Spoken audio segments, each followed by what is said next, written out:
안녕하세요.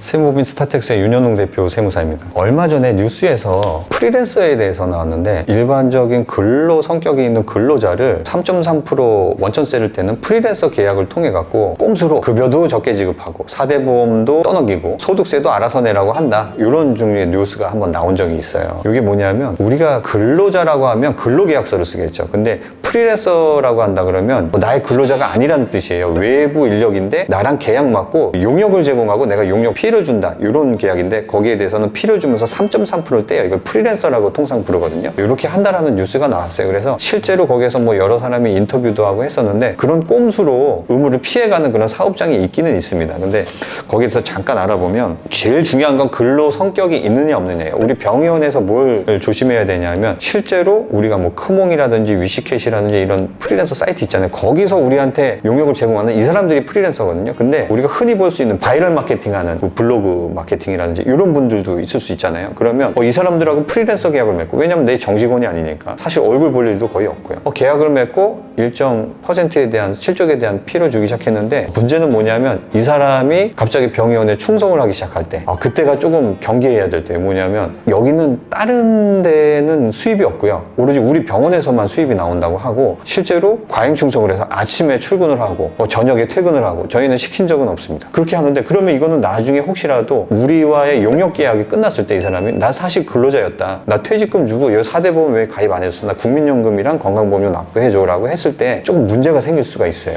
실제로 그런 사례가 있거든요. 나는 저 사람을 내 정직원으로 생각해 본 적도 없고 채용한 적도 없는데 본인 혼자 프리랜서 계약을 맺고 일을 했는데 나중에 조금 서로 간에 트러블이 있어서 용역 계약을 해지하니 갑자기 그런 내용이 나온 거죠. 퇴직금 줘라. 이렇게 나온 거죠. 그래서 이런 부분 같은 경우에는 이제 노동부까지 가긴 갔었는데 여러 가지 뭐 계약 조건이라든지 이런 걸 봤을 때 그 프리랜서로 인정이 되긴 됐어요. 근데 굉장히 조금 고통을 받았죠. 왜냐하면 출근 도장 찍듯이 거의 매일 출근을 했으니까. 매일은 아니었고 이제 연간으로 따져보니까 일반적인 연차가 15일 정도잖아요. 그분은 뭐 한 40일 정도는 병원에 출근을 하지 않았기 때문에 일반적인 근로자도 좀 아니었고 계약서 자체도 그렇게 썼고 일단은 급여 자체가 굉장히 들쭉날쭉했어요. 어떤 달은 뭐 400 몇십, 어떤 달은 뭐 80 이렇기 때문에 일반적인 근로자로 보기는 조금 힘들긴 했었죠. 그리고 본인이 다른 곳에도 여러 가지 계약을 하려는 시도나 일반적으로 조금씩 계약을 했던 그런 정황도 있었기 때문에 금액은 많지 않았지만 그래서 빠져나갔지만 만약에 그렇지 않았다 그러면 이제 원장님이 조금 골치 아플 수도 있었던 이런 상황이 나왔습니다. 그래서 항상 프리랜서 계약할 때 조심해야 될 것은 계약서 반드시 쓰셔야 돼요. 계약서 안 쓰고 하시는 분이 있는데 근로자를 채용하고도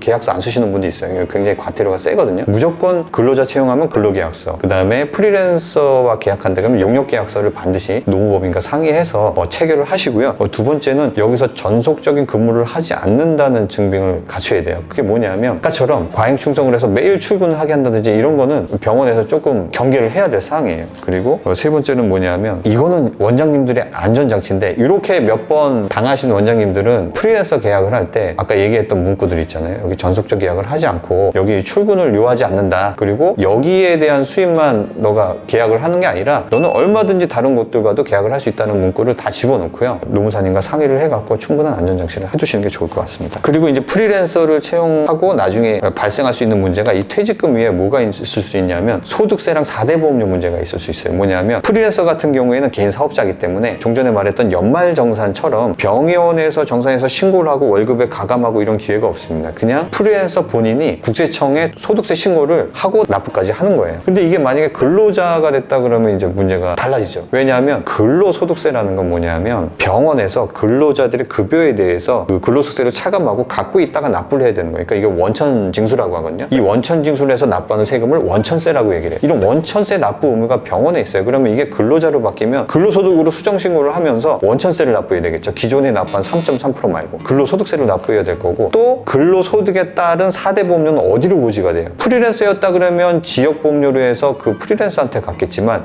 이게 근로소득으로 바뀌는 순간 병원으로 고지서가 새로 따로 나오겠죠. 그래서 거기에 대한 보험료도 새로 부과가 될 수 있어요. 그렇기 때문에 이게 용역에 대한 계약이 근로 용역이냐 아니면 프리랜서 용역이냐 잘 성격을 따져봐서 계약서 자체를 처음에 굉장히 잘 쓰시는 게 굉장히 중요합니다. 오늘은 프리랜서 채용에 대해서 주의해야 될 점 알아봤습니다. 감사합니다.